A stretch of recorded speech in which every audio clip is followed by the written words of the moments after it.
Bienvenue sur l'île de Koh Tao. Si vous avez déjà rêvé de vacances tropicales, il y a de fortes chances que ce nom vous soit familier. Sables blancs éclatants, palmiers luxuriants et eau bleu azur. Koh Tao est sans doute l'une des îles les plus paradisiaques de la planète. Mais depuis plusieurs années, ce décor de carte postale est entaché d'une série longue et troublante de disparitions et de morts mystérieuses. À tel point que l'île porte désormais un surnom bien plus sinistre, l'île de la mort. Alors, que s'est-il réellement passé ici? Et pourquoi un tel nom, à ce point macabre? Bienvenue dans Ombre des faits, là où derrière chaque crime, se cache une vérité non dite. Si tu es passionné de crimes et de faits étranges, je t'invite à t'abonner. Commençons.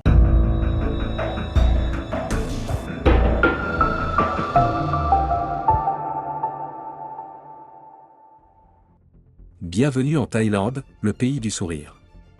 Autrefois appelé Siam, la Thaïlande est un pays vibrant, niché au cœur de l'Asie du Sud-Est. Avec près de 70 millions d'habitants, c'est une nation vaste et une destination encore plus vaste pour le tourisme mondial. Le nombre de visiteurs étrangers est passé d'environ 335 000 en 1967 à plus de 32 millions en 2016. Alors, pourquoi cet engouement massif? Il suffit de jeter un coup d'œil au paysage, temples majestueux, marchés animés, mégapoles modernes dressés au milieu de terrains montagneux, et ce n'est que le début. Les jungle tropicales déchirent les plaines du pays, pleines de mystères anciens et de trésors cachés. Là où la terre rencontre la mer, de gigantesques falaises émergent, tels des monolithes sculptés par le temps. Le tout baigné dans un climat chaud et tropical, enrichi d'une culture vivante et d'une gastronomie délicieuse, parfois réservée aux palais les plus audacieux. Mais ne nous égarons pas, car aujourd'hui, nous allons parler d'un lieu bien précis. Une île nichée dans l'archipel de Chimpfon. La deuxième plus petite de cet ensemble, Koh Tao. Koh Tao, littéralement, l'île de la tortue, est connue pour ses récifs coralliens, ses plages tropicales, son climat parfait, et ses sites de plongée parmi les plus spectaculaires au monde.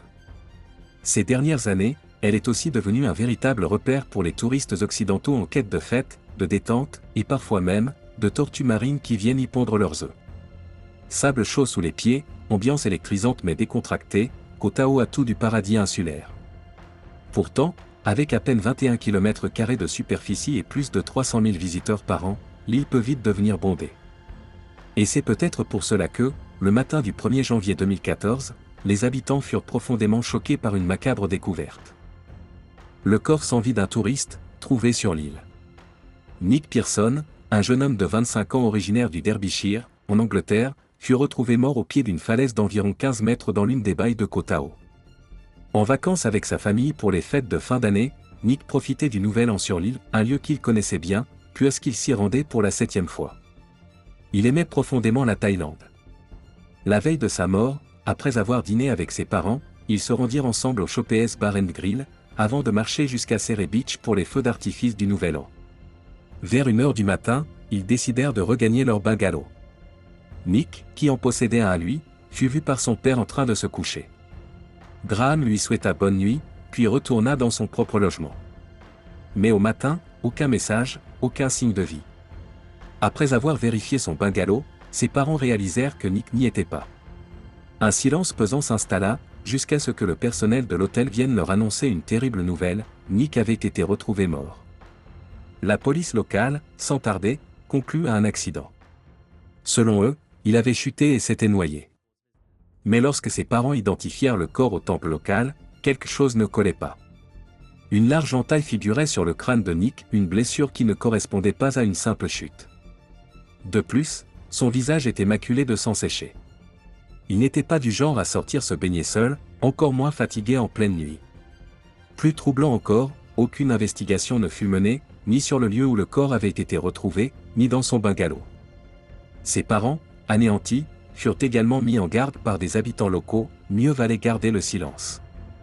L'île, disait-il, était protégée par des puissances en coulisses. Il se souvint alors que Nick avait flirté avec une jeune Thaïlandaise peu de temps avant sa mort. Se pourrait-il que ce simple échange ait provoqué la colère de quelqu'un? Je vous laisse me donner la réponse en commentaire.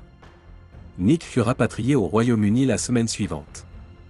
L'autopsie révéla qu'il aurait pu être agressé avant sa mort, mais sans certitude quant à une intention criminelle. Un autre fait troublant, aucune fracture osseuse n'était présente, ce qui semble peu probable après une chute de 15 mètres. Et pourtant, aucune enquête supplémentaire ne fut ouverte. L'histoire de Nick Pearson se referma ici. Silence administratif, mystère persistant, et une famille laissée sans réponse.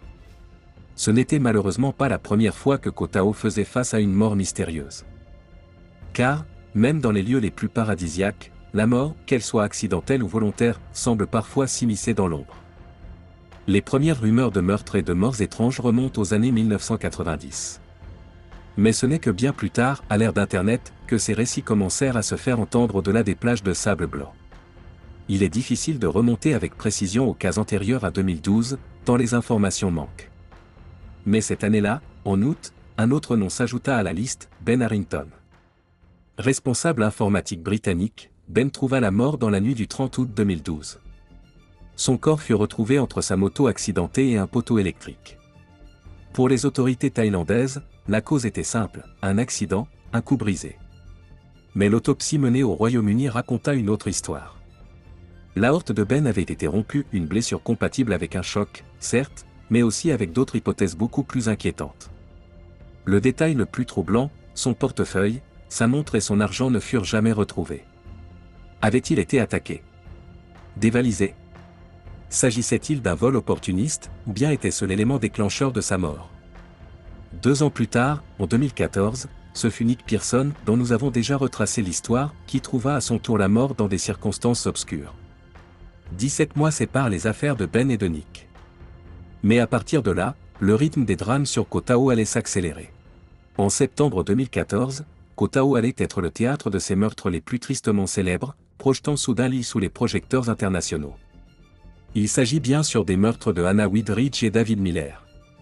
Tous 2 étudiants, fraîchement diplômés, Hannah et David avaient rejoint l'île avec leur propre groupe d'amis. Ils choisirent l'Ocean View Resort pour se loger. Le 14 septembre, aux alentours de 19h, leurs chemins se croisèrent. Des caméras de surveillance captèrent Hannah entrant dans le Shoppers Bar avec ses amis, puis, peu après 19h47, David et l'un de ses amis les rejoignirent. Le groupe partagea quelques verres et immortalisa la soirée par une photo. Juste après minuit, Hannah fut vue se dirigeant vers le AC Bar, accompagnée de ses amis. Elle n'était qu'à 200 mètres de leur hôtel. Vers 1h du matin, David quitta le bar à son tour, probablement pour les retrouver. D'après les témoignages, Hannah et David décidèrent de rentrer ensemble aux alentours de 2h du matin, mais ils ne revinrent jamais. Le lendemain matin, leurs corps furent retrouvés, à quelques mètres seulement de leur hébergement. David était dans l'eau, le crâne marqué de multiples blessures avant la noyade. Hannah, quant à elle, gisait contre les rochers, semi-dénudée, victime elle aussi de coups mortels. Le double homicide de Hannah Wheatridge et David Miller provoqua une onde de choc mondiale. Dès les premières constatations, il était évident qu'il ne s'agissait ni d'un accident ni d'un suicide. Mais ce qui suivit rendit l'affaire encore plus troublante. Les forces de l'ordre échouèrent à sécuriser la scène du crime. Des touristes et des habitants marchèrent sur les lieux, compromettant des preuves cruciales. Des photos des corps furent prises et circulèrent. Et le plus alarmant, aucun prélèvement ADN ne fut effectué avant 6 heures après la découverte des corps. Même après la mise en place du périmètre, des personnes non autorisées furent aperçues derrière le ruban de sécurité, dont un homme mystérieux, que nous évoquerons un peu plus tard. Avant de poursuivre, un peu de contexte supplémentaire sur l'île de Koh Tao s'impose, car les événements vont rapidement s'intensifier. Lorsqu'on pense aux vacances, on imagine spontanément les touristes. Mais rarement songe-t-on à ceux qui les accueillent. Recevoir plus de 300 000 voyageurs chaque année demande une organisation colossale.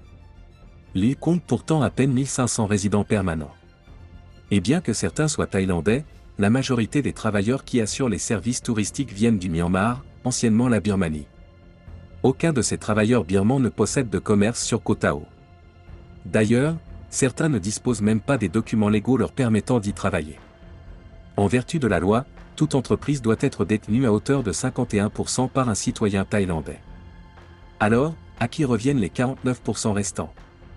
Souvent, la réponse est simple, aux propriétaires du terrain, et la plupart du temps, il s'agit de la famille Tuition.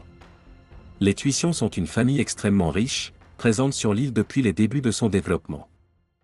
En détenant une part importante de nombreuses entreprises, ils conservent une influence étroite sur leur fonctionnement, leurs profits, et dans une certaine mesure, sur leurs règles. Avec seulement 3 policiers en poste sur Koh Tao à tout moment, il est légitime de dire que l'île fonctionne largement de manière autonome.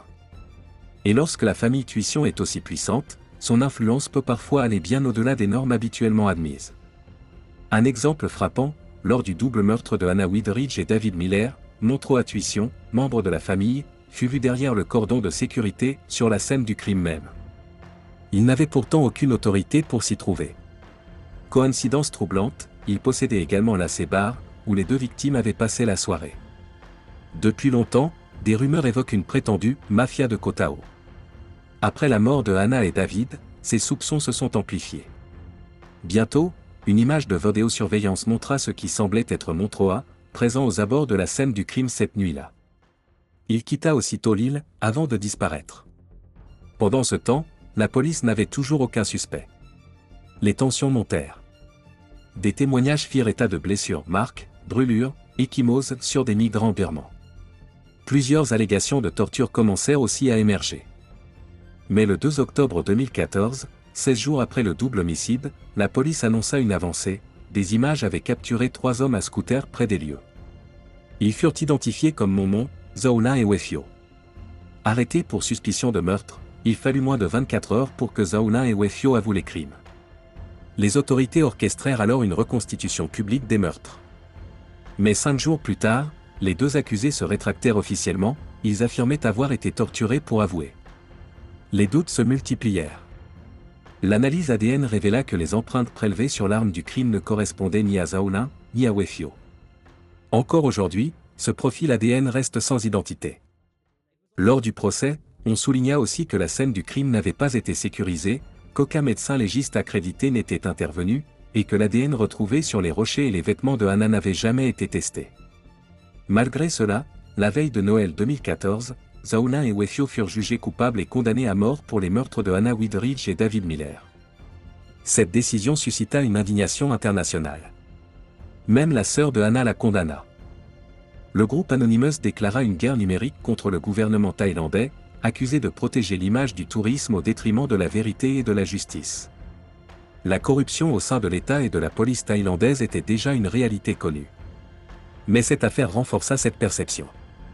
Et pourtant, les autorités espéraient que 2 coupables suffiraient à rassurer les visiteurs et à redorer l'image de Koh Tao. Mais exactement une semaine après ce verdict, une nouvelle tragédie frappa l'île. Dans la nuit du Nouvel An 2015, le corps d'un ressortissant français, Dmitri Povs, fut retrouvé suspendu au plafond de son bungalow, face à la plage. Ses amis déclarèrent qu'ils étaient sortis boire un verre pour fêter la nouvelle année, avant de regagner leur logement, laissant Dmitri seul. La police conclut rapidement à un suicide, citant une lettre retrouvée, dans laquelle Dmitri évoquait son amour pour une femme locale nommée Iris. Quelques semaines plus tard, le 21 janvier 2015, une autre terrible nouvelle tomba.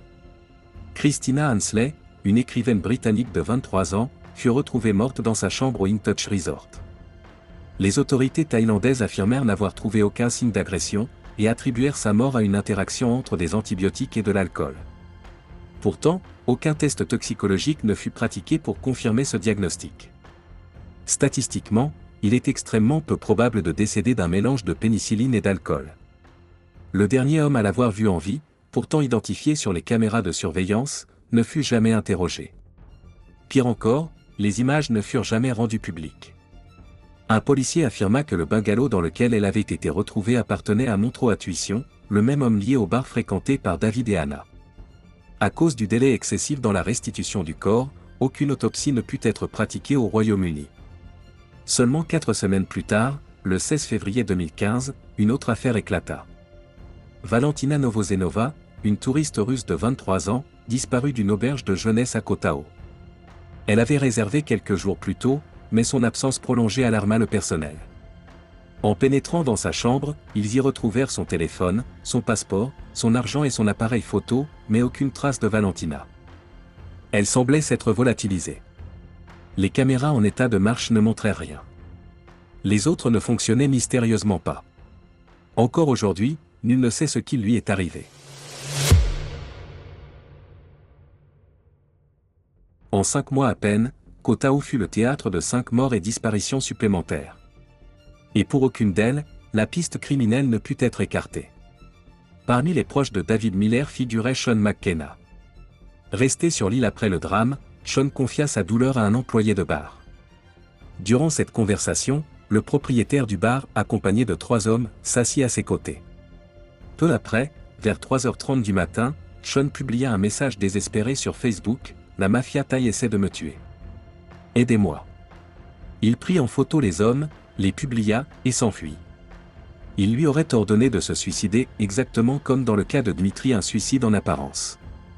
Parmi les hommes présents figurait à nouveau Montreux Tuition.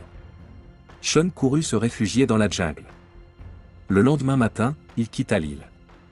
La police interrogea brièvement 2 suspects, puis classa l'affaire. Aucune suite ne fut donnée. Et ce n'était pas un incident isolé. Alors, quel est le bilan à tirer sur Koh Tao? Est-ce une île à considérer pour vos prochaines vacances, ou au contraire, à éviter absolument? Dites-le nous dans les commentaires. Et voilà qui conclut notre affaire du jour.